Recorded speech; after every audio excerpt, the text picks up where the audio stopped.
Good morning students. हाँ जी, grammar portion में आपको देखो टेंसेस वगैरह आर्टिकल्स वगैरह आएंगे, वही हम डिस्कस करने वाले हैं। देखो वैसे तो कोई नई चीज़ नहीं है, आई थिंक आप 6th स्टैंडर्ड से कर रहे हो, बट एक बार डिस्कस कर लेते हैं। As you know tenses are of 3 types, present, past and future. Further इनकी 4 टाइप्स हैं, है ना। इंडेफिनिट या simple, continuous, present and perfect continuous. हाँ जी, देखो इंडेफिनिट में क्या होता है, वर्ब की फर्स्ट फॉर्म प्रेजेंट इंडेफिनिट में, ठीक है।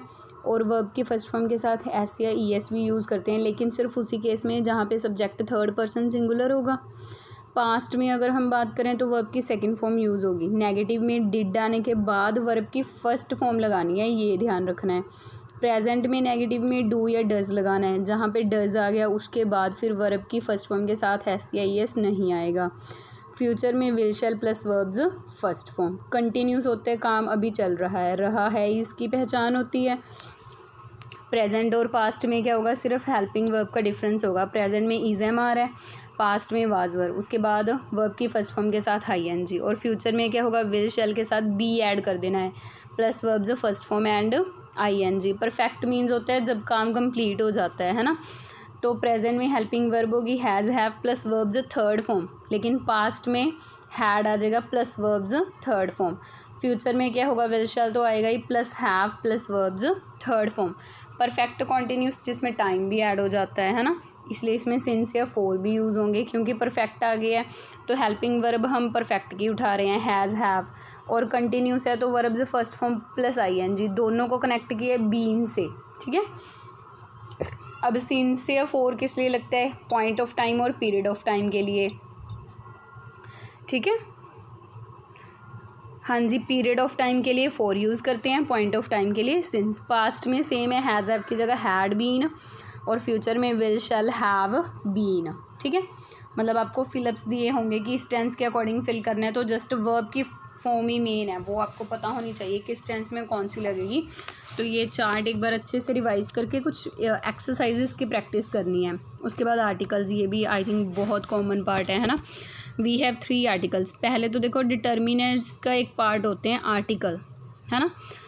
उसमें possessive, numbers, ordinals, quantifiers, demonstrative, ये सब दिए हुए हैं। हमने आर्टिकल डिस्कस करने हैं। There are 3 articles, a an और द, है ना।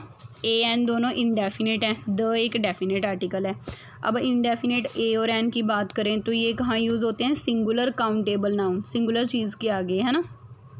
जहाँ पे वोवल साउंड होती है वहाँ पे एन आता है, ठीक है। An umbrella, an R. अब आर स्टार्ट तो एच से हो रहा है, बट साउंड वोवल है ना आर, इसलिए एन आएगा, है ना। कुछ खास है नहीं, आपको इजीली पता चल जाता है ए और एन में। उसके बाद जो पर्टिकुलर चीज़ें होती हैं उनके साथ हम द यूज़ करते हैं, लेकिन कहाँ कहाँ पे द यूज़ नहीं करते हैं। जैसे देखो विलेजेस, टाउन्स, कंट्रीज़ के नेम के साथ हम यूज़ नहीं करते हैं, कभी भी द इंडिया नहीं लिखते हम। The India of Gandhi's dream नहीं, ठीक है। द गुड़गांव नहीं, गलत है ये।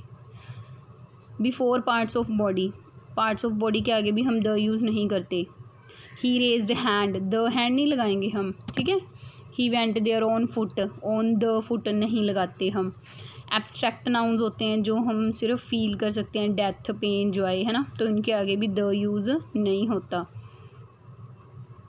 मतलब कुछ स्पेसिफिक केसेस बस याद रखने हैं, बाकी काफ़ी सिंपली आपको पता चल जाता है। इसमें भी कुछ नहीं, जस्ट यू नीड प्रैक्टिस, है ना। ये देखो 2 टॉपिक्स मैंने आपको बताए हैं इसमें, टेंसेस के रूल्स और आर्टिकल्स। प्रेपोजिशन की वीडियो मैं अलग से डालने वाली हूँ, ठीक है। मतलब प्रेपोजिशंस वैसे आपको पता ही हैं, on, in, inside, meaning clear होना चाहिए, देखो, है ना। प्रेपोजिशन, कुछ प्रेपोजिशंस होती हैं वर्ब्स के साथ फिक्स होती हैं। प्रोनाउंस क्या होते हैं, जो नाउन्स की जगह यूज़ होते हैं, है ना। आई, मी, वी। रिफ्लेक्सिव प्रोनाउन होते हैं, इंटेरोगेटिव प्रोनाउन होते हैं। तो ये सब मतलब ना इनकी 2-2, 3-3 एक्सरसाइजेस की प्रैक्टिस की लोड़ है। हाँ, डाउट हो आप बिल्कुल पूछ सकते हो, ठीक है। इसके बाद आपके 2 टॉपिक्स हो रहे हैं, कॉमनली मिस स्पेल्ड वर्ड्स। मुझे नहीं लगता उसमें किसी को कोई डाउट होगी या मैं कुछ बता भी पाऊँ, ऐसा कुछ नहीं है। जस्ट आपने एक लुक लेनी है, you just have to take a look of misspelled words, उनको रिवाइज करना है। और प्रोवर्ब्स, प्रोवर्ब्स की तो देखो कोई एंडिंग ही नहीं है, अगर मैं बता दूँ कि ये इंपॉर्टेंट है ये नहीं, तो प्रोवर्ब्स का जस्ट आपको मीनिंग पता होना चाहिए, मतलब आपने रीड आउट करने हैं, ठीक है। मतलब ऐसे करना कि मोस्ट जो मतलब आपको डिफरेंट से लगे वो 20 प्रोवर्ब्स 20 मिसस्पेल्ड वर्ड्स मुझे राइट करके सेंड करने हैं, ठीक है। तो ये आपकी ग्रामर पोर्शन कंप्लीट हो जाएगी। Okay, thank you.